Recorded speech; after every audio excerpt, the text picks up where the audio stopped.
What's up, guys? It's Sean here with the Sean Dolly Football Channel, and today I have for you a little bit of a different kind of video again. The idea just came to me while recording the video for yesterday, actually, and doing the news in football where I talked about Sergio Aguero's retirement and the Aubameyang captaincy.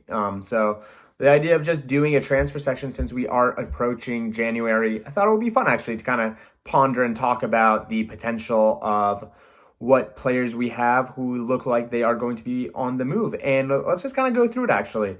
Without further ado, we have the number one player that we're going to talk about is Dusan Vlahovic, the Fiorentina forward. Center forward, Serbian player. I'll just give you his stats this season so far.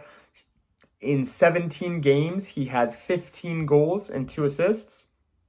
It's pretty much phenomenal form in the Serie A. And in the Coppa Italia, he has 2 appearances and 2 goals. Absolutely fantastic start to the season for him. So 19 games, 17 goals and 2 assists. Really can't get any better. So he's on a major purple patch of form. He looks to be a phenomenal player. He's in a great age bracket right now, being 21, 109 millimeters in height. For those who are not very worthy, know what that is in feet. He's about 6'2". All around seems like a fantastic player from what I've seen and the highlights I've seen and the quick glimpses of Fiorentina I've had.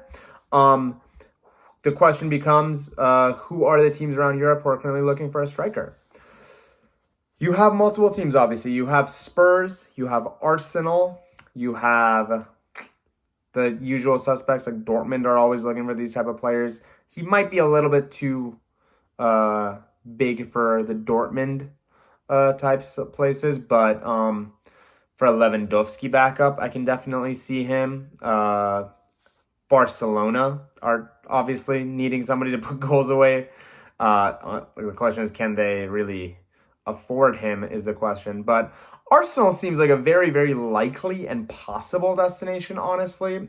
Specifically, if Aubameyang does leave in January, I can definitely see that. Transfermarkt currently has him at a 55 million valuation.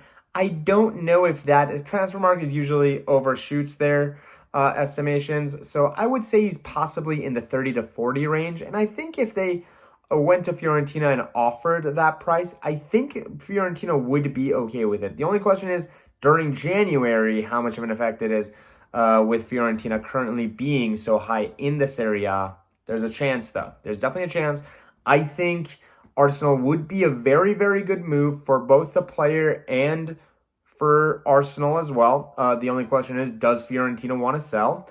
Or do they think that they can get more for him in the summer? They most likely could. I don't know if he can continue this vein of form.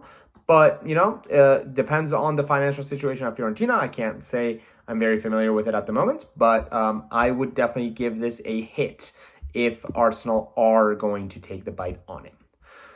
Moving on, we have the Manchester United legend, that is Jesse Lingard. Very frustrating season for Jesse Lingard this year. All around, he had an amazing loan spell over at West Ham earlier in the season, and he came back to United with the promise that he was going to play. Solskjaer didn't play him. And currently, with the fact that he actually posted a picture of himself at West Ham, in a West Ham jersey, there's very much a high speculation that he will be going to West Ham during the January winter. And I think that is a fantastic signing for both sides. I'm honestly sad that West Ham didn't make this bid happen earlier, or even if they tried to, that Jesse didn't take the move and move on earlier in the year, because I think he would have been fantastic for them and a much more valuable asset to them than he would have been at United. Despite the fact that he has scored a few goals for United so far this season, but just I would have preferred if he had moved on. I think it would have been better for everybody involved. Transfermarkt has him at 24 million. I do not think West Ham is going to offer 24. I think they'll offer somewhere in the range of 10 to 20. I think somewhere in between. And I think United will be more than happy to take it, get his wages off the books, open up some space for other players. And I think it is definitely a possibility. I'm going to give this transfer like a 9 out of 10, honestly. I think it's almost guaranteed to happen. And I think it would be a fantastic situation for both clubs. I don't think there's any negatives to Jesse joining West Ham. He's been a good servant for the club, but I just think he's not going to get into this United squad. And so I think he needs to move on. And I think that's totally fine. Moving on, we have another United player. I'm going to talk about the ones I know, first of all. And we have Anthony Martial. Anthony Martial has had a very, very mixed United career. I'm not really going to go into the Martial FC nonsense that we have and the anti-Martial stuff that we have going on. But the fact of the matter is Anthony Martial has been a quality player and a quality servant for Manchester United since he has joined the club. I think he has been very, very... It is difficult to gauge, but the fact of the matter is he has had very hit or miss seasons. And because of that lack of consistency, I just don't think he's a good fit for United at this time. However, I think he can be very, very valuable for a number of clubs around the world. This season specifically, he's just been injured very much and thus hasn't been able to really get a good rhythm going. And predominantly, he has had some injury woes over the time. However, on his day, I think he is by far one of the best technical dribblers I have ever seen in my life.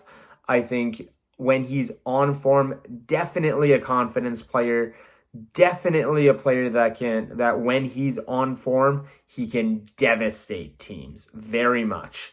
And 26, French player, obviously wants to play for the national team for the World Cup. So I think a move is definitely necessary for him. I think there's a lot of clubs around the world that should take a look. If Barcelona are looking, I think they could prize him away for maybe in the mid-20s, I think, 20 to 30. I think United would be happy to take that deal at the moment. You may say that's a little low, and it might be, but I think all around,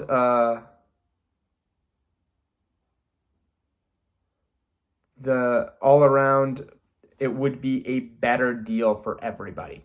So I think it's a good move for him to move. I think he will be happier, and it just doesn't seem like at the moment he's happy with life in United. So I think it'll just be good for him to move on. Barcelona, if that's the place, I wish you all the luck, Tony. And finally, we have the Antonio Rudiger situation. The Chelsea center back is in a very, very rich vein of form right now, and has been demanding a bit of a contract bump being out of contract in the summer. So there's a couple options here. This one is, there's not really a transfer fee that we're looking at, but we're looking at weekly wages. And it seems like he wanted somewhere in the region of 200 to 300K a week from Chelsea to stay.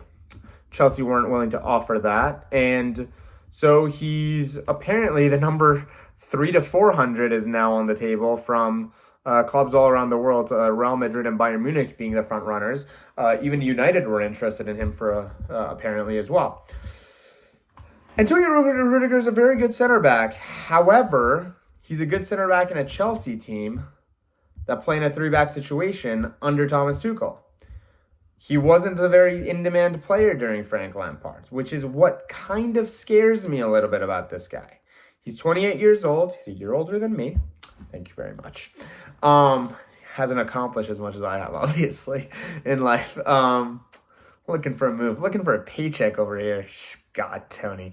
But I think he's a fantastic center back. I don't know if he's a 300 to 400K level center back. The best decision I would make if I was him would be to stay at Chelsea. I don't think leaving is necessarily in your best interest. I think you can win a lot of things with Chelsea, and you have the potential of actually making a very, very big name for yourself as a legend of the club there potentially, if Chelsea can maintain this vein of form that they're on. However, moving on, if he's looking for that big payday, it's a question of whether or not these clubs are willing to give it to him. I don't believe Real Madrid should take this deal. I think right now Alaba and Eder Militao have formed a fantastic partnership, and Real Madrid already has a bloated wage budget with Bale, Isco, all those players, Hazard, all those players just collecting paychecks for fun. So I would definitely be, if I was Antonio Rudiger, I would just look to stay at Chelsea. However, if the opportunity for a paycheck comes, obviously, why not? But that's my 2 cents on it. Do I think he's worth 300 plus? No, I'm kind of on the 250. I think he's good in that range. Because of the fact that this rich vein has come only in the last 12 months, only under Thomas Tuchel. He was not even in the team when Lampard was here. Those are things that kind of causes me to think of it as a bit of a red flag. We'll find out, however, in the months to come. That was kind of my thoughts on the potential transfer that we could have in January. I'll be continuing to do a couple more of these type of videos because I think they're kind of fun actually to do. And we will kind of go from there. Thank you guys so much for watching. My name is Sean, and this is Sean of the Football Channel. And I'll talk to you guys soon. Bye.